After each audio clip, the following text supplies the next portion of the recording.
कोई नहीं ना, इसमें देखने वाली क्या बात है।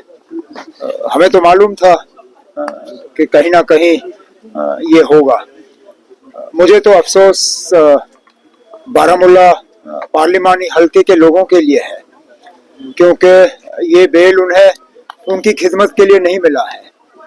ये बेल उन्हें पार्लियामेंट अटेंड करने के लिए नहीं मिला है। ये बेल एक मेंबर पार्लियामेंट की हैसियत से काम करने के लिए नहीं मिला है। ये बेल मिला है सिर्फ और सिर्फ यहाँ वोट हासिल करने के लिए, और उसके बाद इनको वापस तिहाड़ लेना पड़ेगा और नॉर्थ कश्मीर के लोग दोबारा एक नुमाइंदे के बिना होंगे।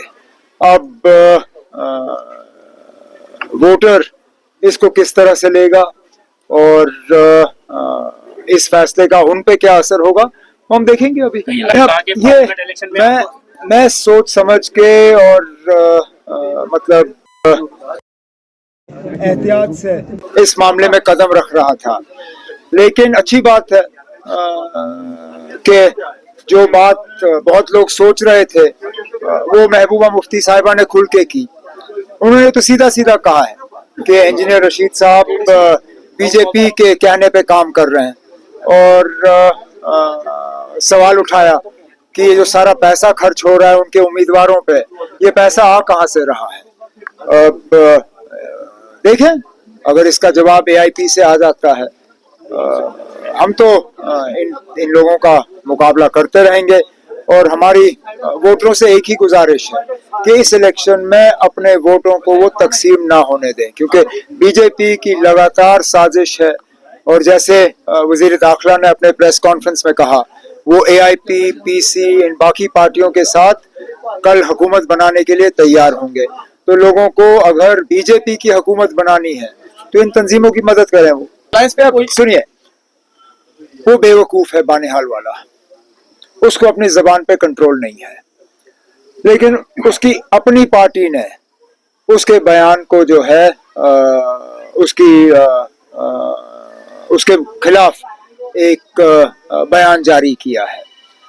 अब वो बानिहाल वालों को इतनी फ्रस्ट्रेशन क्यों है, उसको अपने जबान पे कंट्रोल क्यों नहीं, मुझे इसका जवाब मेरे पास है नहीं। लेकिन कम से कम कांग्रेस की तरफ से उसके बयान को नोटिस किया गया और उसके खिलाफ कांग्रेस पार्टी ने अपनी आवाज उठाई। हमारे लिए ये मामला वहीं पे खत्म हो जाए। वो कुछ तो है कि ये जेल में बैठे हुए लोग सिर्फ मेरे पीछे ही पड़ जाते हैं। मतलब ये कोई मामूली बात नहीं है ना। इंजीनियर रशीद का एक बार लड़ना मैं समझ सकता हूँ कि ये कोइंसिडेंस है, ये ऐसे ही हुआ, लेकिन इस इलेक्शन में एक आदमी को 2 सीटों पे लड़वाना, और एक पे तो चलिए उनका निशाना ठीक रहा, वो गांधरबल आए, दूसरे पे उनका निशाना गलत रहा। वो उम्मीद कर रहे थे कि मैं बीरवा से कागज भरूंगा, मेरा बड़गाम से कागज भरने का इरादा था। अगर मैंने 2 दिन पहले बड़गाम का ऐलान किया होता, आप मान के चलिए कि वो क्या नाम है, सर्जन बरकती, उसने बड़गाम से कागज भरे होते। कोशिश तो ये कर रहे हैं ना, लेकिन मैं उम्मीद कर रहा हूँ कि इस बार इंशाल्लाह उनकी कोशिशें नाकामयाब होंगी। Can we say that Umar Abdullah is of the opinion that independent candidates are the propaganda?